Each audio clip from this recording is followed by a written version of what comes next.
Now, the case of one Ali Salim Gichunge, a terrorist who hid in plain sight in Muchatha, Kiambu County, has rekindled debate about the effectiveness of the Nyumba Kumi initiative. The initiative, which is backed by President Kenyatta, was launched under the premise that every Kenyan would be more secure if he or she knew their neighbour and paid attention to what they do. But how successful has it been? Enoch Sikolia sought to find out. Ali Salim Gichunge, the man who coordinated the riverside terror attack, had lived in Gwango Estate in Muchatha, Kiambu County since March last year. And yet no one here appeared to know much about the terrorist who participated in the killing of over 21 people Tuesday last week.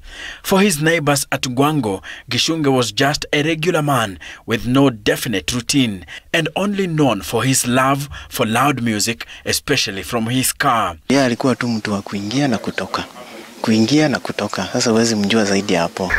And this has rekindled debate about the Nyumba Kumi initiative, which was started in 2013 by the government after a series of terror attacks rocked the nation. The idea was know your neighbor within your vicinity, who is to the right, who is to the left, who is in front of you and behind you.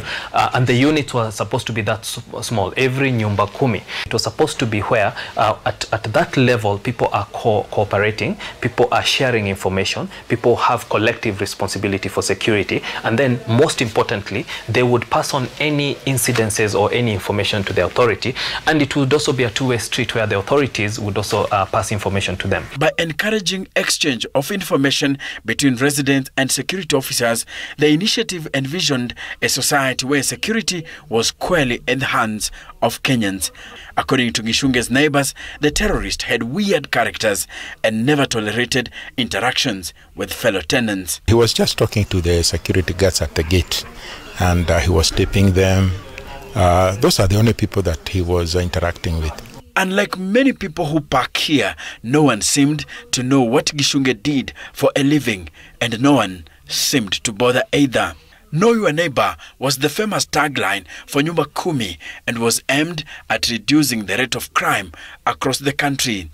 Kayole Estate in Nairobi is famed as a haven for those with an appetite for crime. And when Nyumba Kumi initiative was introduced by President Uhuru Kenyatta in 2013, it was sweet music to residents of the Eastlands. Kama Kayole North, tulikuwa tumeidivide na cluster 24.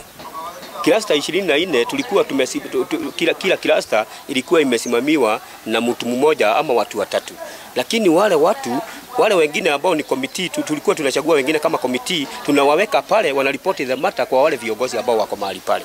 So ilikuwa ni hakikisho ya kwamba hakuna mtu mgeni ama mtu ako na tabia baya anaweza kuwa kwa ile cluster ndani ili hali hajulikani na hao watu wengine. So tulikuwa tunaelewa kila kitu na vile kunaenda.